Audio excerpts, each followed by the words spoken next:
If you've been feeling like your mental health has been not a priority, it's been feeling low, you're not alone. Welcome back to the Summer Reset series. I'm Monica, a therapist based in Dallas, Texas, and I think mid-year can be such a reflective and challenging time. Many of us start actually feeling the strain of the goals that we set at the beginning of the year. And if you haven't already saw the previous video where I talk about how we review and revisit our goals, definitely check that out first. That way you're able to get you reset with your goals so that they're truly aligned with where you are now. But sometimes in pursuit of our goals, our mental health can also take a back seat. And I want for that to change for you. I think it's important to pause, to assess, and to take care of your mental health just as you would your physical health, or just as much as you would pursue your ambitious goals. I'll be sharing some personal insights and strategies on how to conduct a mental health check-in. We'll explore simple, effective methods to boost your mental well-being and ensure that you are giving yourself the care that you deserve. So let's get started with the first thing when it comes to having a mental health check-in. And first step in taking care of your mental health is recognizing what you need. Are you craving rest? Are you needing social interactions? Are you seeking peace from the chaos? This is all about making sure that you are doing a check on yourself mentally. Acknowledging your needs is so crucial to setting the right course for your mental health this summer. So a mental health check-in is really just a moment to stop and reflect on your emotional state and your mental well-being. So what I want you to do is I want you to grab a notebook, because we love reflecting over here. We love writing things down to have something tangible for ourselves to look back at. And I want you to ask yourself these questions as you're evaluating how your mental health is. So I want you to ask yourself, how am I feeling? How am I really feeling lately? Not like, nah, I'm doing fine. You know, the saying that you're fine when you're not. How am I really feeling lately? Like really just, and you can have so many emotions. Don't worry about just sticking to one emotion. There's various amounts of emotions that you could be feeling all at once. So how are you feeling lately? And what's been weighing on your mind? Have I been more anxious and stressed than usual? This self-dialogue is the first step towards recognizing your needs and addressing your emotional and psychological distress. Now, I understand this can't be easy, so just bear with me. I want you to try to figure this out on your own as much as you can, because I know not everyone has access to a therapist to really just have like kind of these check-ins. So I want you to, again, write this down. There's no right or wrong way of doing this. This is just the way that you process things. So just answer the questions as to the best of your ability. The next step, once we know where we're at, it's crucial to identify what's causing the stress or the discomfort in your life. And it's so important that we think about, is it work? Is it personal relationships? Or perhaps it's uncertainty about the future. Pinpointing these triggers help in finding specific solutions and creating a more balanced lifestyle. I'm going to share with you how I manage to identify and cope with my own triggers. So this is all about identifying stressors and triggers, right? So we've already got like kind of like where we're at, and now we're going to talk about like what's triggering it, what's stressing us out. I personally like to get a piece of paper and write down all of my thoughts, worries, and scan for any patterns.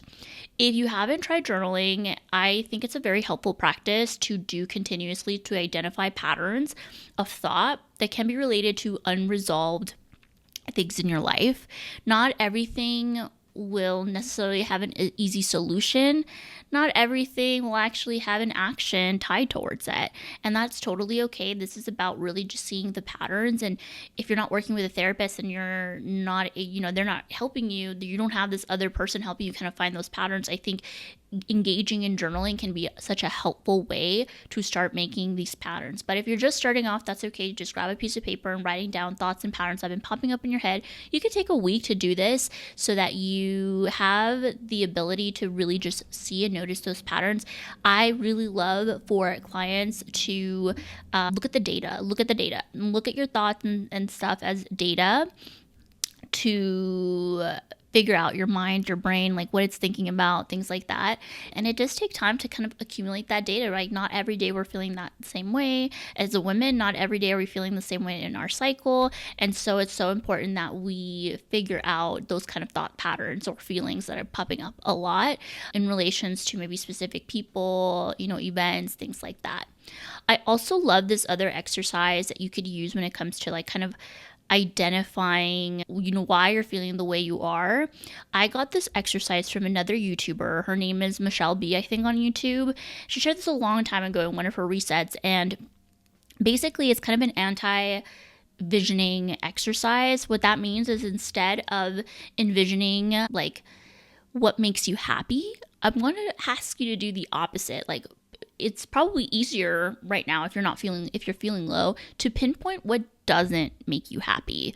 It's easy for us to honestly to tie into the negative as it is to tie into our positive emotions. So I want you to write down what is making you feel unhappy, and basically, this is going to be a guide. It's called the ultimate guide to your unhappiness. When you are feeling low and you don't know, why am I feeling this way? I don't know how to tackle this.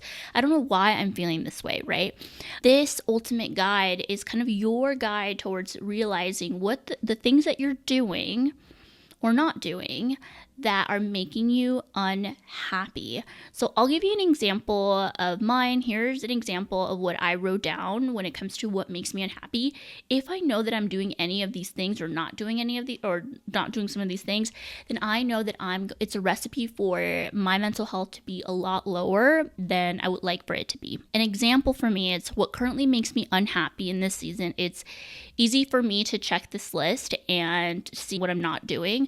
So the first one that I have, it's lots of talking about doing things and not doing things. So if I find myself in the spiral, then I am more likely not being my healthiest, happiest self. And so that's where I need to focus to break that cycle. Sometimes there could be a lot of things we are doing, but just focus on one because we don't want to overwhelm ourselves. This is all about checking in and creating a course of action to so many things. So another example is being too busy for reading or learning. For me, like if I'm too busy to learn something or to read something, it's a recipe for being unhappy. And that might mean I might need to put extra time or remove something in my schedule so I can make the time to do some of these things. I really love this exercise. Again, these are just some examples of like what makes me unhappy. For you, it might be totally different, but I've wrote in a lot of these things, and over the years, I've added more things of what makes me unhappy so that I know like doing the opposite action of this is totally going to help me go back into more of those feelings that are a lot more enjoyable, like contentment, joy, excitement, all of those things that can feel a lot more, better for our mental health. But that doesn't mean that the other emotions don't matter. They just give us more information about what the changes we need to make. After we've identified where we're at as far as our emotions and what's been triggering us to be feeling that way, I want you to focus on incorporating some practical mindfulness exercises. This is going to help go hand in hand with creating, tangible action for you to figure out how to get out of your rut. So I like to practice what is called micro mindfulness, which these are just quick 1-minute pauses focused on breathing or observing your surroundings, which you can do anywhere, anytime, and it's perfect for those who have a busy schedule. I also find listening to music, especially in the summer, I love having like a summer playlist where I'm just mindful and just really paying attention to the sound and the rhythm and enjoying, honestly, even just like dancing and just like letting yourself just move without like any care in the world. You're just releasing all of this tension and pent up energy that you've been storing from stress. And I think it's so helpful to just have that kind of mindfulness practice. Mindfulness doesn't have to be complicated in a world where we have so much noise, everything wanting our attention. This is key to do when you're just needing that reset button. So think of other mindfulness activities. Those are just some examples. There's meditation, there's yoga, there's like so many other activities, but I like to give you those kind of small, easy ones that you could just shake it off. You could do these if you're a mom. You could do these with your kids, where if like you're having to just reset the day because you're just feeling overwhelmed.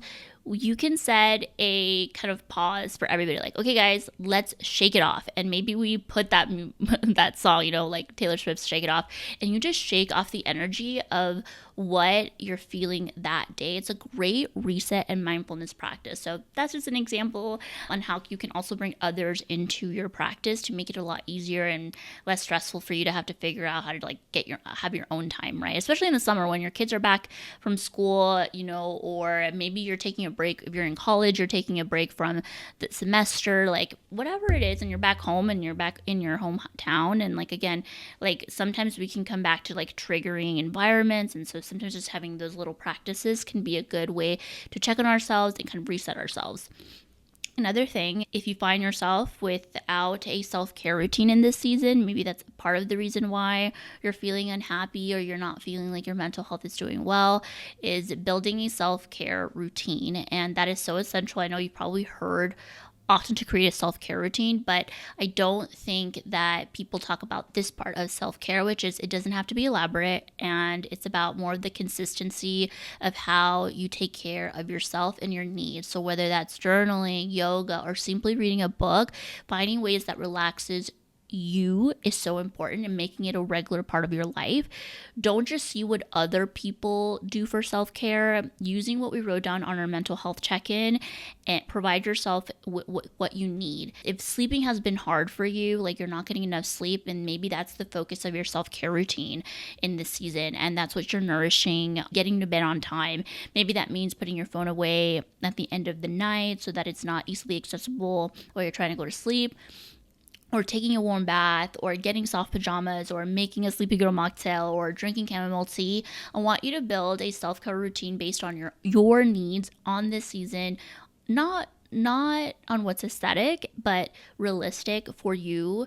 Don't get me wrong, I do love a good aesthetic self-care routine, but sometimes it's not manageable for everyday life.